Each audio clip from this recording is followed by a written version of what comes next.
내 부모를 공경하라 라는 제목의 말씀을 가지고 함께 은혜 받기를 원합니다. 요즘처럼 부모의 권위가 땅에 떨어진 경우가 없는 것 같아요. 요즘 어떻게 된 심판인지 부모에 대한 권위, 또 부모에 대한 소중함 이런 것들이 점점 사라지고 있고 점점 가정의 중심이 자녀가 되어져 버리는 그런 경우를 많이 보게 됩니다. 2001년 조사입니다. 유니세프에서 아시아 태평양 지역의 17개 나라들 청소년 1만 명을 대상으로 해서 설문조사를 했습니다. 그 설문조사가 무엇이냐? 부모님을 존경하십니까? 라는 그런 질문을 던졌습니다. 그런데 그 결과가 놀랍게 나왔습니다. 한국을 제외한 16개국 청소년들 중에서 72%가 매우 자신은 부모님을 존경합니다. 그렇게 답을 했다고 합니다. 그렇다면 동방예의지국인 한국은 몇 프로나 부모를 존경한다 그렇게 나왔을까요? 영성시설 몇 프로쯤 나왔을까요? 90몇 프로. 예, 당연히 동방예의지국이기 때문에 그렇게 90몇 프로가 나와야 하는데 한국의 청소년들이 당신은 당신의 부모님을 존경합니까? 라는 설문지에 대한 대답 중에서 매우 그렇다. 나는 매우 우리 부모님을 존경한다. 라는 대답을 13%만 했다라고 합니다. 놀랍죠? 그렇게 효를 강조했던 그런 유교 문화권에 속해 있는 나라였는데 진정으로 자신의 부모님을 존경한다. 그것도 매우 존경한다라는 대답을 13%밖에 하지 않았다라는 거예요. 우리나라는 옛부터 효에 대해서 굉장히 중요성을 강조했던 나라입니다. 심지어 이 유교에서는요, 부모 공경이 모든 행동의 근원이다. 그렇게 가르쳤고 그런 가르침을 따랐던 나라가 우리나라입니다. 그래서 여러분 유교에서는요, 부모님을 위해서 부모님의 건강을 체크하기 위해서 어떤 행동까지 했어요? 부모님의 변의 냄새를 맡아보고 먹어보는 그런 일까지도 했다라는 거예요. 그런데 여러분 생각 바꿔놓고 이야기해보세요. 제가 우리 딸하고 아들이 태어났을 때 어릴 때요. 그 꼭 희한하게 어른들이 밥을 먹으려고 하면 애들이 똥을 싸더라고요. 그런데 그 똥 냄새가 하나도 역하지 않아요. 희한해요. 심지어는 그 똥 냄새 맡으면서 뭐라고 하느냐? 아이고 냄새 참 좋다. 그렇게까지 이야기한다라는 거예요. 그런데 과연 늙어 노년에 계시는 부모님의 변을 치울 때에 여러분의 마음은 어떤지 한번 생각해 볼 필요가 있습니다. 여러분 유교에서는 부모님의 건강을 위해서 심지어 똥, 변을 먹기까지 하고 냄새도 맡아야 한다. 그렇게 가르쳤어요. 또 아침 저녁으로 부모님께 문안 인사를 드리는 것은 반드시 해야 할 일이고 나갈 때나 들어올 때나 부모님에게 반드시 나가면 나간다 들어오면 들어왔다라고 그렇게 알려야 한다라고 그렇게 가르쳤습니다. 그것뿐만이 아니죠. 부모에게 받은 내 육신은 내 것이 아니라 부모님이기 때문에 절대로 수염과 머리를 자르지 않는 그런 일까지 일어났습니다. 그런데 이것이 부모님이 살아계실 때만 그런 것이 아니라 심지어는 부모님이 돌아가시고 난 다음에 효자들은 시묘살이를 했다라고 하죠. 여러분 시묘살이가 뭡니까? 이 시묘살이의 시작은 이렇게 시작했다고 해요. 우리가 보통 한 3세까지는요. 자기 스스로 모든 것을 할 수 없어요. 부모님이 다 도와줘야 되는 거예요. 그렇기 때문에 부모님이 돌아가시고 난 다음에도 자식된 도리로 어릴 때 이 부모에게 받은 그 은혜를 갚는 마음으로 부모님이 돌아가시고 난 다음에 3년 동안 부모님의 산소 옆에서 움막을 짓고 그곳에서 부모님을 아침 저녁으로 돌보는 거예요. 산소를 돌보고 음식을 차려놓고 음식을 대접하고 그리고 그 옆에서 아무것도 하지 않는 거예요. 수염과 머리도 깎지 않고 그 어떤 행위도 아무것도 하지 않습니다. 벼슬에 오르지도 않고 농사를 짓거나 경제적인 일도 하지 않습니다. 여러분 3년 동안 그렇게 심효살이를 한다라고 한다면 일반적인 웬만한 가정은 다 어떻게 됐을까요? 경제적으로 파탄이 나는 거예요. 3년 동안 벼슬도 못 올라, 농사도 못 지어, 뭐 어떤 경제적인 활동도 못 해요. 그러면 웬만한 부자가 아니고서는 그 가정이 살아남을 수 없는 그런 형편에 놓이게 된다는 거예요. 그럼에도 불구하고 심효살이가 효의 기본이었다는 거예요. 여러분, 예로부터 내려오는 효에 관한 교훈을 주는 재미있는 예화 하나가 있습니다. 옛날 효자동에 홀 아버지를 지극히 모시고 사는 아들 내외가 있었습니다. 할아버지는 어린 손자를 데리고 잠을 자야만 했습니다. 왜냐하면 이 부모들 내외들이 일을 하러 나가야 되기 때문에. 어느 날 할아버지가 손자를 데리고 잠을 자는데 그만 잠을 자던 중에 할아버지가 어린 손자를 깔아뭉개서 죽게 만들었습니다. 할아버지는 그것도 모르고 잠을 자고 있었어요. 이 사실을 안 효자 아들은 죽은 아이를 조용히 안고 나와서 그 죽은 아이에게 이렇게 말했습니다. 이 불효 막심한 놈아, 내가 죽었으니 이 아버지의 마음이 얼마나 상하겠느냐. 그렇게 아이의 따귀를 때리며 말했다고 합니다. 할아버지가 참버릇이 험해서 깔아뭉개도 죽지 말아야지 왜 죽어서 할아버지의 마음을 아프게 하느냐. 너 때문에 아버지께 불효하게 되었다. 그렇게 이야기하면서 아들의 따귀를 때렸다라고 합니다. 그런데 놀랍게도 따귀를 얻어맞은 아이가 그 순간 재채기를 하면서 숨을 다시 쉬게 되었습니다. 이 소식을 들은 임금님이 이 효자에게 상을 내리고 그가 사는 동네 이름을 기어코 효자동이라고 지었다라는 그런 이야기가 내려오고 있습니다.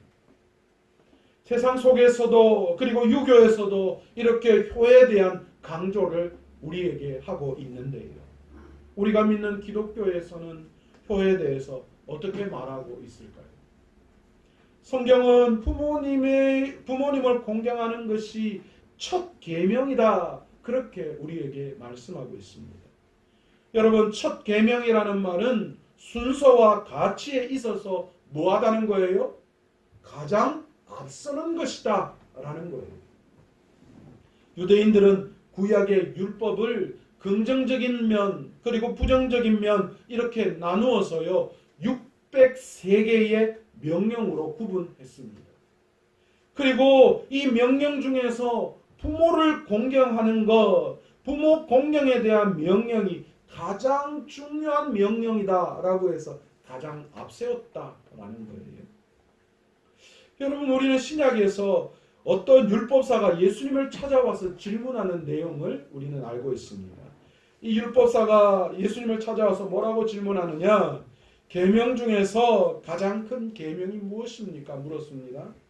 그랬더니만 예수님께서 뭐라고 대답하십니까? 마음을 다하고 목숨을 다하고 뜻을 다하여 내 하나님 여호와를 사랑하라. 그렇게 말씀하셨어요.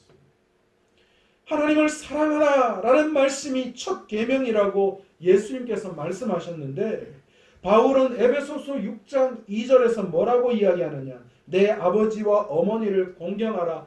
이것이 약속 있는 첫 계명이니 그렇게 말씀하셨어요. 그러니까 지금 예수님께서는 마음과 뜻과 정성을 다하여 내 하나님을 사랑하라 말씀하셨는데 바울은 지금 어머니와 아버지를 공경하는 것이 약속 있는 첫 계명이다 그렇게 이야기하고 있다는 거예요. 여러분, 이것을 볼 때에 하나님의 말씀이 잘못되었거나 바울의 이야기가 잘못되었다라고 보는 것이 아니라 지금 하나님을 사랑하라라는 계명과 부모를 공경하라는 계명이 두 가지가 거의 맞먹는 계명, 그만큼 두 가지의 명령이 굉장히 우리에게 소중한 명령이다라는 것을 성경은 말하고 있다라는 것으로 우리는 이해할 수 있습니다.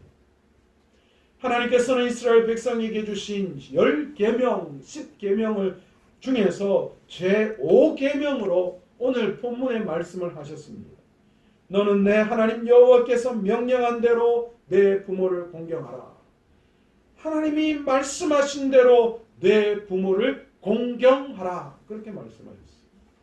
여러분, 여기에서 공경이라는 단어가 등장하는데 이 공경이라는 단어가 히브리 말로 카베드라고 하는 단어입니다. 이 카베드라고 하는 단어는 누군가를 무겁게 여기다 라는 뜻이에요. 아마 성도님들이 저를 다 볼 때에 저를 굉장히 무겁게 보시잖아요. 딱 봐도 무겁게 생겼죠. 이 말은 다른 말로 이야기하면 어떤 뜻입니까? 존경의 의미를 표현하는 그런 말이죠. 구약에서는 이 공경하다라는 단어를요 딱 4번 사용하고 있어요. 2번은 하나님께 사용했고 2번은 부모에 대해서 사용하고 있다라는 것입니다. 놀랍지 않습니까? 구약 성경에서는 하나님을 공경하는 것과 부모를 공경하는 것 외에는 그 어떤 것도 공경의 대상으로 말하고 있지 않다라는 거예요. 그러니까 부모 공경과 하나님을 공경하는 것, 이것을 구약 성경에서는 거의 동일하게 생각하고 있음을 우리는 깨달을 수 있습니다. 또 레위기 19장 3절에 보시면 너희 각 사람은 부모를 경외하고 나의 안식일을 지키라. 나는 너희의 하나님 여호와라. 경외한다라는 단어를 사용하고 있어요. 부모와 하나님을. 여러분, 여기에서 경외라는 단어는 여호와에게만 사용되어지는 단어인데요. 그런데 예외적으로 부모님에게도 이 단어를 사용하고 있음을 우리는 말씀을 통하여 볼 수 있습니다. 이 2가지를 미루어 볼 때에 성경은 하나님과 부모를 경외하는 대상으로 말씀하고 있다라는 거예요. 그러므로 부모를 공경하지 않는 것은 단순히 윤리적이나 도덕적인 문제를 떠나서 성경은 뭐라고 이야기하느냐? 그것이 심각한 하나님 앞에 범죄다. 그렇게 말씀하고 있어요. 그래서 부모를 공경하지 않는 자는 돌로 쳐 죽이라고, 부모를 멸시하고 부모를 함부로 말하는 자는 돌로 쳐 죽이라고 말씀하고 있다라는 거예요. 여러분, 구약에서 목숨을 앗는 대가를 지불하는 건 목숨이 희생되어진 죄를 지었을 때에 그것을 가지고 돌로 쳐 죽이고 생명을 앗아가는 그런 일을 하는 거예요. 그런데 부모를 공경하지 않는 것, 그것이 돌로 맞아 죽이는 그런 일에 속한다는 거예요. 너무 과하지 않습니까? 자녀분들 그렇게 생각하지 않아요? 유나야, 좀 그렇지 않아? 네가 이제 엄마 말을 안 들으면, 네가 구약에 살아가면 너는 돌에 맞아 죽어야 될 사람이라는 거예요. 이게 좀 억울하잖아요. 이 무슨 내가 부모님 말 좀 잘못했다고 어떻게 돌에 쳐 죽일 그런 당하는 거냐고. 그런데 여러분, 성경은 부모를 뭐라고 이야기하느냐? 너에게 생명을 준 자. 그러니까 생명을 준 자의 이야기를 듣지 않는다는 것은 생명에 관한 것이기에 돌로 쳐 죽일 수 있다. 그렇게 말씀하고 있는 겁니다. 또 바울은 더 나아가 부모에게 순종하는 것이 약속 있는 첫 계명이다. 그렇게 말씀하고 있어요. 그러니까 부모를 공경하는 것이 결국은 뭐 하는 거예요? 자기에게 유익이 되고 자기에게 복으로 돌아온다. 그렇게 말씀하고 있습니다. 여러분, 에베소서 6장 3절에 보시면 이로써 내가 잘되고 땅에서 장수하리라. 그렇게 축복을 하고 있어요. 네가 부모에게 공경하면 그런 축복이 올 것이다 라고 말씀하는 거예요.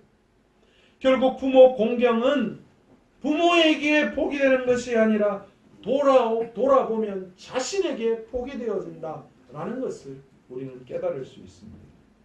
바울의 이 논리가 어디에서부터 왔을까요? 어떻게 부모를 공경하는 것이 내한테 복이 된다라고 말씀하는 걸까요? 오늘 본문을 가만히 보십시오. 너는 내 하나님 여호와께서 명령한 대로 내 부모를 공경하라. 그래야면 내 하나님 여호와가 내게 준 땅에서 내 생명이 길고 복을 누리리라. 여러분, 여기서 부모와 자식 간에 3가지가 연결되어진 것을 우리는 볼 수 있습니다. 첫 번째는 율법, 2번째는 땅, 3번째는 생명입니다. 이게 부모와 자식 간에 아주 이 상호 굉장히 끈끈하게 연결되어져 있음을 볼 수 있습니다. 왜 그런 거하니? 우선 부모는 자녀에게 생명을 주어 태어나게 했습니다. 그 다음에 그 자녀에게 뭘 하는 거예요? 율법을 가르칩니다. 그리고 자녀가 장성하면 뭘 하는 거예요? 땅을 기업으로 유산으로 물려줍니다. 그런데요, 놀라운 것은 자녀가 율법을 지켜서 노인을 공경하면 노년의 그 부모님은 이 자녀로 인하여서 그의 삶이 윤택하고 편안해진다라는 거예요. 그러면 당연히 생명이 연장되어지죠. 그런데 놀라운 것은 이런 모습을 지금 누가 보고 있느냐? 내가 노년의 부모님을 공경하는 모습을 내 자녀가 보고 있다라는 거예요. 그러면서 이 자녀가 무슨 생각을 하느냐? 율법을 지켜 노년의 부모님을 잘 섬기면 하나님 앞에 이렇게 복을 받는 것이구나라는 것을 이 어린 자녀가 그것을 보게 되죠. 그래서 나중에 어떻게 하는 거예요? 나중에 자신의 그 부모가 늙어 노년이 되었을 때에 동일하게 하나님 앞에 율법을 지키며 부모를 공경하고 부모를 잘 대해준다는 거예요. 그러기에 바울은 이 모든 것들을 통하여 그것이 부모를 공경하는 것이 내가 잘되고 땅에서 장수하는 길이다, 그렇게 말씀하고 있는 것입니다. 여러분, 그러기에 부모를 공경하라 라는 계명은 공경을 받는 노인 부모님들이 아니라 공경을 하는 자녀에게 유익이 있는 계명이라는 것입니다. 세 번째로, 부모의 사랑은 사랑할 가치가 없는 그런 자녀까지도 사랑하는 사랑이 부모의 사랑이기에 우리는 그 부모님에게 효해야 한다, 그렇게 성경이 가르치고 있다라는 것. 여러분, 대표적인 예를 성경에서 어디에서 찾을 수 있을까요? 저는 다윗과 아들 압살롬의 반란에서 그것을 한번 찾아볼 수 있다라고 생각합니다. 여러분, 너무나도 잘 알고 있는 압살롬, 다윗에게 굉장히 출중한 아들이었습니다. 그런데 안타깝게도 이 압살롬이 아버지 다윗을 배신하는 그런 사건이 생깁니다. 그런데 놀랍게도 다윗은 이런 아들의 죽음 앞에서 어떻게 하고 있는가? 슬피 울며 안타까워하고 모든 것이 자신의 탓으로 돌리고 있는 것을 우리는 사무엘하 18장 이후의 말씀을 통하여 볼 수 있습니다. 여러분, 압살롬은 아버지를 어떻게 취급하고 있습니까? 아버지를 몰래 속여서 아버지 모르게 반역을 꾀하고 있죠. 저 잘 있어요. 저 괜찮아요. 저 제사하러 갈 거예요. 그러면서 뒤에서 뭐 하는 거예요? 아버지 모르게 군대를 모집하고 사람을 꾀해서 반란을 일으킬 계획을 짜고 있습니다. 두 번째는 이 압살롬이 다윗에게 어떤 아들이었나? 아버지의 후궁들을 백주 대낮에 사람들 앞에서 범하는 엄청난 폐륜아였다는 거예요. 다윗이는 예루살렘으로 압살롬이 쳐들어와서 제일 먼저 한 것이 그 궁 안에 남아있는 아버지의 후궁들을 대낮에 옥상으로 끌고 가서 그것도 10명이나 사람들이 보는 그 앞에서 엄란한 행위를 했다라는 거예요. 그건 무슨 말이에요? 이제 아버지 다윗의 시대는 끝났다. 이제 더 이상 아버지는 나에게 그 어떤 존재도 아니다라는 것을 사람들에게 알린 거예요. 또 어떻습니까? 아버지가 도망가는 그것으로 끝내지 않고 아버지를 죽이지 않으면 자신이 진정한 이스라엘의 왕이 아닌 것을 알고 끝까지 아버지를 죽이려고 군대를 일으켰다라는 거예요. 그런 반면에 다윗은 어떻습니까? 다윗은요, 이 압살롬이 자기를 죽이기 위해서 군대를 보내어서 이제 한판 전쟁을 치르는 그 앞에서 요압과 아비새와 이때 이 다윗의 장군들에게 뭐라고 말씀하고 있느냐? 이 사무엘하 18장 5절에 제발 전쟁을 할 때에 내 아들을 좀 불쌍히 여겨달라. 압살롬 내 아들, 그 아들을 좀 제발 좀 불쌍히 여겨달라, 나를 생각하고 대우를 해달라, 그렇게 말하고 있어요. 쉽게 말해서 뭐 하는 거예요? 지금 자기의 장군들 앞에서 너희들 내 얼굴 좀 봐서 그 아들 좀 살려주면 안 되나? 그 아들 좀 살려줘. 지금 자신이 죽을지 아니면 어떻게 이 전쟁의 승패가 어떻게 될지 모르는 그 상황 속에서 아버지 다윗은 그 압살롬 반역을 해서 자신을 쫓아낸 그 아들 생각에 그 아들하고 전쟁하거들랑 그 아들을 내고 제발 좀 살려줘. 그렇게 이스라엘의 이 장군들에게 부탁을 하고 있는 모습을 우리는 볼 수 있습니다. 그리고 그 아들이 그렇게 모든 잘못을 범했던 것이 다 자기의 탓으로 돌리고 있어요. 내 잘못이다, 내 잘못. 다른 사람의 잘못이 아니라 내가 잘못 가르쳤고 내 죄 때문에 내가 백주에 우리아의 아내를 범하는 그 죄로 말미암아 그 죄의 대가로 내가 이런 아픔을 당하는구나. 압살롬의 잘못이 아니라 내 잘못이다. 너는 잘못이 없다. 그렇게 모든 압살롬의 잘못을 자신의 잘못으로 생각하고 있다라는 거예요. 여러분, 우리 어머니들, 우리 아버지들 다 그렇지 않습니까? 아들이 잘못되면, 자식이 잘못되면 그 다 모두 다 무슨 생각이요? 내가 잘 못해줘서 그런 것 같은 그런 마음을 가지고 있는 게 부모 마음이에요. 자식이 공부 못하면 내 머리 닮아가지고, 내 공부 못하면 머리 닮아가 자가 공부를 그렇게 못하는 거 아닌가? 제가 그런 생각 들 때가 좀 있어요. 나도 그런 대로 공부를 잘한 것 같은데. 아니면 무언가 내가 좀 그 자녀들 뒷받침을 제대로 못해줘서 그 자녀들이 성공하지 못하는 건 아닌가? 내가 그 자녀를 위해서 조금 더 많은 것을 해줘야 되는데 그렇게 해주지 못해서 저렇게 세상 가운데 힘들게 사는구나. 그런 마음에 부모님들은 자녀가 잘 되지 못하는 그것이 다 자신의 탓으로 돌리고 있다라는 거예요. 여러분, 범죄자들 보면 그렇잖아요. 그 부모님들 인터뷰하거나 그런 거 보면 저 자식이 원래 그런 게 아닌데 저 착한 아이인데 우리가 볼 때는 엄청난 잘못을 저지른 그 사람이라도 죄인이라도 그의 부모의 눈에는 그것이 다 자기의 잘못인 것처럼 그렇게 비춰진다라는 거예요. 여러분, 그게 부모님의 사랑입니다. 그리고 다윗이 또 어떻게 합니까? 사무엘하 19장 5절 이하에 보시면 자신을 반역했지만 아들의 죽었다는 그 소식을 통하여서 대성통곡을 하고 그렇게 안타까워하는 모습을 보이고 있습니다. 여러분, 요압이 그런 다윗의 모습을 보고 왕이시여, 만약에 우리가 죽었다면 차라리 더 좋았을 뻔했습니다. 아들의 죽음 앞에 저렇게 슬퍼하는 모습을 보고 요압은 굉장히 섭섭했던 것 같아요. 그 요압의 이 압살롬 그 군대들을 이겼기 때문에 지금 다윗도 살아있고 모든 것이 유지되고 있는데, 그런데 다윗이 아들 죽은 것 때문에 저렇게 원통해하고 저렇게 슬퍼하는 모습을 보고 요압이 안타까운 마음에 그렇게 다윗에게 이야기하는 거예요.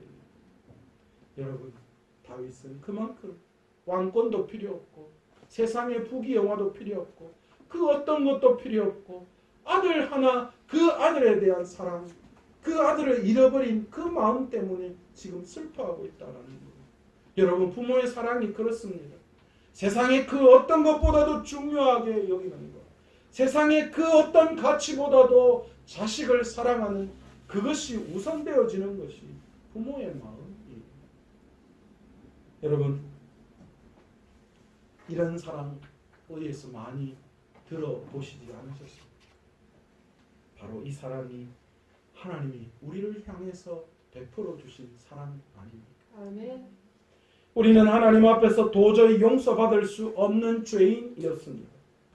그런데 그런 우리를 용서받을 수 없는 죄인인 우리를 너무너무 사랑해 주셔서 하나님이 우리를 자녀 삼아 주시고 우리의 죄를 우리에게 돌리지 아니하시고 예수 그리스도 독생자 그분을 이 땅에 보내어 주셔서 그 모든 것들을 다 짊어지게 하셨어요.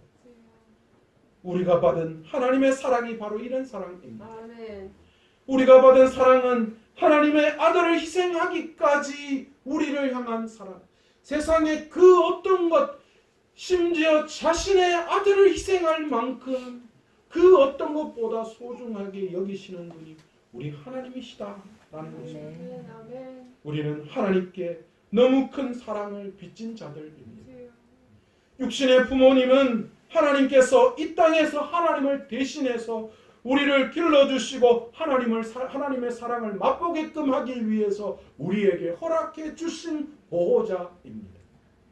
성경은 그래서 부모님을 공경하라고 말씀하십니다. 여러분, 우리 기독교만큼 이타주의적인 종교는 없습니다. 여러분, 기독교는 절대로 이기주의적인 종교가 아닙니다. 우리 나 위주의 종교가 아닙니다. 이웃, 타인, 원수를 위한 종교입니다. 그래서 요한 1서 4장 20절에서 21절에 보시면 누구든지 하나님을 사랑하노라 하고 그 형제를 미워하면 이는 거짓말하는 자니 보는 바 그 형제를 사랑하지 아니하는 자는 보지 못하는 바 하나님을 사랑할 수 없느니라. 그러니까 내 이웃, 내게 보이는 그것을 사랑하지 않으면 하나님을 사랑한다라고 말할 수 없다라는 거예요. 여러분, 여기에 형제라는 그 단어를 부모라는 단어로 바꾸어서 한번 읽어보세요.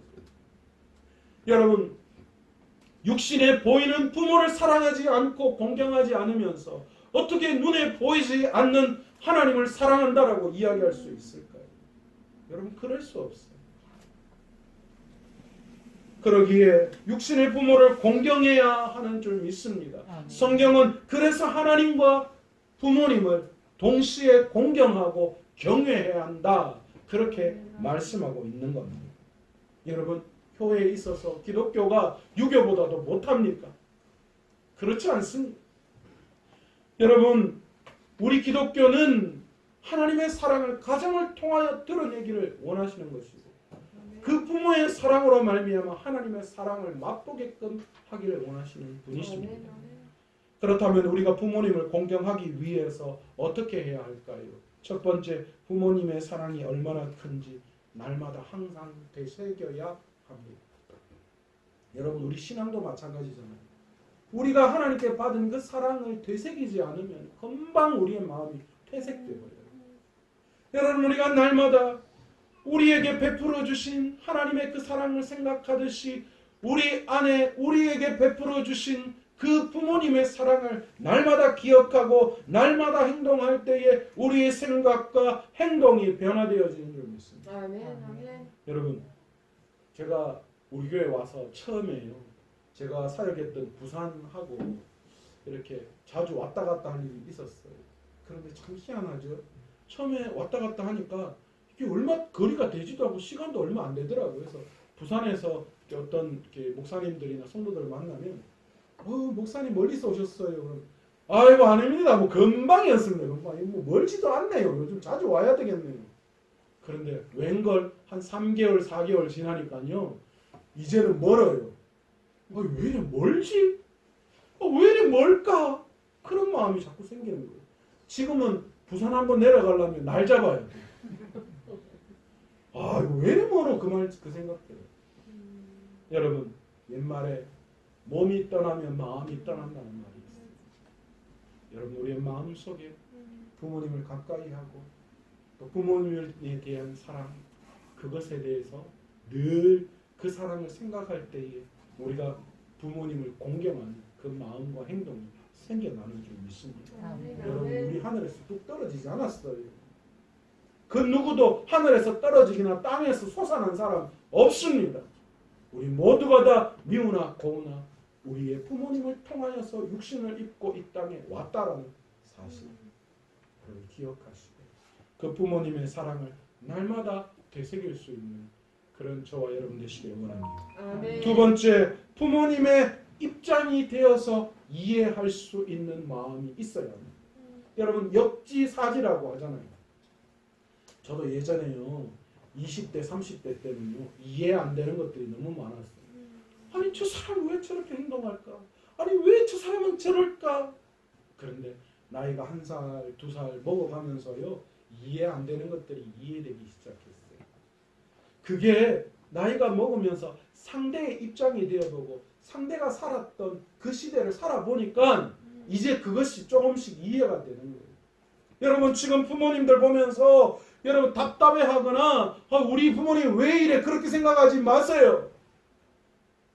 여러분 그 입장이 되면 그럴 수밖에 없음을 깨달을 수밖에 없어요. 여러분 우리도 늙습니다. 우리도 시대에 뒤떨어지는 그런 때가 있을 수 있어요. 여러분 우리 부모님 세대는 이미 우리 세대를 다 살았던 사람들입니다. 여러분 그러기에 우리 부모님을 생각하고 우리 부모님의 입장에서 이해하고 바라볼 수 있는 힘이 있어야 한다라는 거예요. 어제 저녁을 먹고 집에서 걸어서 우리 교회로 오는데요. 여기 앞에 횡단보도 있잖아요. 그 횡단보도 앞에서 신호등을 기다리고 있는데 20대 초반 한 20살, 21살 되는 남자애하고 아버지하고 둘이서 광야천 밑에서 이렇게 걸어 올라와서 신호를 같이 기다리더라고요. 같이 서서 그냥 있는데 그 두 부자가 하는 이야기가 제 귀에 들렸습니다. 아버지가 아들에게 이야기했습니다. 야, 니는 오늘 어버이날인데 카네이션도 하나도 안 사주나? 그러더라고요. 그랬더니 아들이 대뜸 그 이야기를 받으면서 뭐라고 이야기했는데 아버지 오늘 일하고 왔다 아닙니까? 그러고 시간도 없고 아버지 꽃 안 좋아하잖아요. 뭐 꽃 달라고 합니까? 이러더라고요. 제가 그 이야기를 듣는 순간요. 제 마음속에 어떤 마음이 드느냐. 아이고 이 철없는 놈아 철없는 놈아. 나가 20살이나 돼가지고 부모에 대한 어버이날 부모에 대한 그런 사랑 하나 고백할 수 없는 그런 사람이라면 니도 나중에 자식 키우면 어떤 일이 일어날지 모른다. 너무 안타깝더라고요. 부모가 큰 걸 요구하는 거 아니에요. 그 아버지는 그 아들에게 큰 거 요구하는 거예요. 아니 어쩌면 카네이션을 요구하는 것이 아니라 아버지 고맙습니다. 아버지 사랑해요. 아버지 오늘 어버이날인데 참 감사합니다. 그런 마음을 원했던 것 같아요. 그러나 전혀 그 마음을 몰라주는 거예요. 여러분 부모 여러분 이해하고 부모의 입장이 되어서 부모님을 바라보고 이해하고 행동할 수 있는 것 그것이 부모님을 공경하는 길임을 오늘 시간 다시 한번 깨닫고 우리 엄마 왜 이러지? 우리 아빠 왜 저러지? 늙어서 참 왜 저러실까? 그렇게 이야기하지 말고 부모님 입장이 되어서 이해하고 나아갈 때 그것이 부모를 공경하는 길임을 깨닫고 그렇게 행동할 수 있는 여러분 되시기를 원합니다. 세 번째, 사랑의 실천을 부모님에게 하지 못하는 사람은 결코 하나님 앞에 사랑을 실천할 수 없는 자임을 깨닫고 하나님께 하듯 부모님에게 사랑을 실천할 수 있는 저와 여러분 되었으면 좋겠습니다. 마가복음 10장 29절에 보시면 내가 진실로 너희에게 이르노니 나와 복음을 위하여 집이나 형제나 자매나 어머니나 아버지나 자식이나 전토를 벌인 자는 이 땅에서 100배나 받고 고통 고난도 더하여 받을 것이다. 그렇게 말씀하잖아요. 여러분 우리가 이 본문을 이해할 때에 아 그렇구나. 복음이나 또 주님을 위해서 내가 자식도 버리고 부모도 버리고 다 버려야 되는구나. 그렇게 이해하시면 안 됩니다. 여러분 이 본문은요 그렇게 이해할 것이 아니라 우선순위에 대한 이야기를 하고 있음을 우리는 깨달아야 합니다. 너희는 먼저 그의 나라와 그의 의를 구하라. 여러분 그 이야기를 하실 때 예수님께서는 세상의 삶이 모든 것이 아무것도 아니다라고 말씀하신 말씀이 아니에요. 세상에서 이런 것 저런 것 필요하고 우리가 살기 위해서 이런 게 필요하다는 것 주님이 인간의 모습으로 오셨기 때문에 더 잘 아실 뿐이에요. 주님도 배고픔을 아셨고 주님도 슬픔에 눈물을 흘리셨고 안타까워하시고 분노하시는 마음도 있으셨어요. 그런데 주님이 왜 그렇게 말씀하셨을까요? 이것은 세상의 삶에 아무런 의미가 없다는 것이 아니라 세상의 삶도 세상의 필요도 중요하지만 그것보다도 더 우선되고 중요한 가치와 우선순위가 있다는 것을 말씀합니다. 여러분 복음을 위하여 신앙을 위해서 자식과 부모를 다 형제나 자매를 다 버리라는 것이 아니라 때로는 그것보다도 더 우선되어지는 것이 복음이고 신앙이다라고 말씀하시는 것이고 그리고 그 다음 그것들을 챙겨야 하는 것을 말씀하시는 거예요. 여러분 구약의 바리새인들은 부모 공경이라는 이 법률을 피하기 위해서 뭘 이야기했습니까? 고르반이라고 하는 전통을 만들었습니다. 마태복음 15장 6절에 보시면 너희는 이르되 누구든지 아버지나 어머니에게 말하기를 내가 드려 유익게 하다 할 것이 하나님께 드림이 되었다 하기만 하면 그 부모를 공경할 것이 없다 하여 너희의 전통으로 하나님의 말씀을 폐하는 거다. 무슨 이야기예요? 바리새인들이 구약의 율법 부모를 공경하라는 말씀을 순종하다 보니까 마음속에 부모를 공경하고 싶지 않은 마음이 생기는 거예요. 내가 이거 드리면 내 삶이 힘들고 어렵다라는 그런 마음들이 막 생겨나는 거예요. 그래서 편법을 만드는 거예요. 그게 고르반이라는 전통이에요. 하나님 앞에 내가 드렸다라고 말하면 하나님 앞에 다 드렸으니까 내가 부모님한테 할 게 없어요. 그러니까 부모님 그 이해해 주세요. 이게 통하는 그런 법을 전통을 만들었던 거예요. 예수님이 그걸 지적하시는 거예요. 야, 너는 무슨 소리 하는 거야? 나는 그런 이야기를 한 적이 없다. 그런데 그 마음속에는 어떤 거예요? 하나님께 다 바쳤기 때문에 없어서 못한다는 것이 아니라 뒤로는 하나님께 바쳤다고 말만 하고 그리고 그 나머지 뒤로는 그걸 그 하나님께 드리든지 말든지 그걸 자유롭게 할 수 있었다는 거예요. 그러니까 언제든지 말로 그냥 나 이거 하나님 앞에 드렸으니까 없어요. 미안해요. 이게 그냥 가능해요.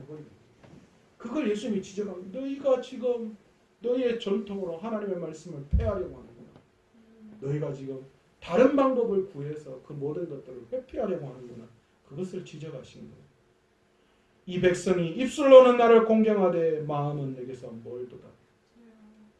여러분, 예수님께서는 결코 신앙이나 복음을 위해서 우리가 해야 할 일에 대한 것을 면하라고 말씀하신 적이 없습니다. 우리는 신앙과 복음으로 그 일을 더 잘 해내야 하는 줄 믿습니다. 아멘. 이 땅에 육신의 부모도 공경하지 못하면서 무슨 이웃을 사랑하고 무슨 원수를 사랑하려고 한다라고 하나님 앞에 말할 수 있습니다. 여러분, 세상에서 철든다, 아이고 철들었구나 라는 이야기를 할 때가 있습니다. 여러분, 그 철든다라는 이야기를 어떻게 이해할 수 있는가? 부모의 마음을 조금 이해하고 깨닫게 될 때에 그것을 보고 철든다라고 이야기합니다. 저도 그런 것 같아요. 저도 아버지가 되어 보니까 부모가 되어져 보니까요. 부모님의 마음을 좀 이해를 하게 되더라고요. 참 그래서 제가 그때 나도 철이 좀 들었구나 그런 생각을 했습니다. 여러분, 신앙생활도 마찬가지입니다. 신앙적으로도 철이 든다라는 그 이야기할 때에 이 말은 어떤 말로 표현할 수 있는가? 하나님의 마음을 이해하고 하나님의 아픔이 무엇인지를 깨닫게 될 때에 우리는 신앙에 철이 들었구나 그렇게 말할 수 있다는 거예요. 저와 여러분이 세상 안에서도 철이 드는 사람, 신앙적으로도 철이 드는 신앙인 되시기를 간절히 축원합니다. 아멘. 아멘. 기로전설이라는 고려장에 관한 이야기가 있습니다. 옛날에 사람이 나이가 들면 그 부모를 산중에 지게로 지고 산중에 갔다가 버리는 그런 제도가 있었잖아요. 어느 날 한 아들이 아버지가 70살이 넘어 늙어서 이제 더 이상 함께 살 수가 없다 생각해서 약간의 음식을 가지고 아버지를 지게에 지고 아버지를 버리러 갔습니다. 그러자 그를 따라 어린 아들도 아버지 뒤를 따라갔습니다. 그런데 아버지를 깊은 산속에 버려두고 나오는데 그 아들이 그 지게를 지고 옵니다. 그래서 아버지가 물었어요. 야, 그 지게 왜 들고 와? 그랬더니만 아들이 뭐라고 이야기했습니까? 저도 아버지가 늙으면 이 지게 가지고 와서 버려야 하기 때문에 지게를 두고 올 수 없었습니다. 그 이야기를 들은 아버지가 정신이 번쩍 들었습니다. 그리고 버린 아버지, 늙은 아버지를 다시 집으로 모셔와서 잘 봉양했다라는 이야기, 이것이 기로전설입니다. 여러분, 세상에서 가장 아름다운 영어 단어가 무엇인 줄 아십니까? 사랑도 아니고 미소도 아니고 열정도 아니고 세상에서 가장 아름다운 영어 단어는 mother, 엄마라는 단어이라고 합니다. 여러분, 저도 아버지가 돌아가신 지 이제 10년이 조금 지났습니다. 그런데 이상하게 아버지라는 단어를 떠올릴 때마다 마음이 자꾸 뭉클뭉클해지고 돌아가신 아버지가 보고 싶어질 때가 많이 있습니다. 여러분, 우리의 육신의 부모님 우리를 기다려주지 않으십니다. 여러분 유교에서는 죽은 부모에 대해서 효하라고 말하지만 그러나 기독교에서는 죽은 부모에 대한 효하라고 말하지 않습니다. 살아 있을 때에 잘해야 한다. 있을 때 잘해. 뭐 그런 유행가 가사처럼. 여러분 육신을 통하여서 우리를 낳게 하신 귀한 부모님, 이 부모님께 하나님을 사랑하듯 진정으로 우리가 하나님을 공경하듯 우리 부모님을 공경할 수 있는 저와 여러분 되었으면 좋겠습니다. 우리 모두가 다 사랑에 빚진 자들 아니에요. 하나님의 사랑에 빚진 자들. 그 사랑의 빚. 우리를 이 땅에 있게 한 육신의 부모님에게 그것을 갚을 수 있는, 그리고 또한 이 어버이날을 맞이하여서 부모님에 대한 사랑을 되새기며 하나님에 대한 사랑 또한 다시 되새길 수 있는 그런 귀한 어버이날로 보낼 수 있는 저와 여러분 되시기를 원합니다. 아멘. 여러분 오늘 집으로 돌아가셔서 부모님에게 따뜻한 문자 한번 보내셔야 돼요. 또 문자가 힘들면 전화라도 한번 하셔야 돼요. 저도 전화 잘 못해요. 그런데 그 전화 한 통이 부모님을 더욱더 알게 하고 은혜를 깨닫게 하고 또 부모님에게 위로가 부모님의 위로가 될 수 있다라는 것을 알고 그 부모님께 연락 한번 하실 수 있는 저와 여러분 되시기를 원하고, 또한 여기는 부모님이 연로하셔서 이제 다 고아가 되신 분들 있죠. 어제 영성 집사님하고 그 이야기했는데 자기는 이제 고아라고, 부모님이 다 안 돼요. 그렇다면 육신의 부모님은 이제 떠나갔으나 우리 영적인 부모님, 그 하나님을 생각하며 그 하나님께 감사를 올려드릴 수 있는 저와 여러분 되시길 간절히 축원합니다. 아멘.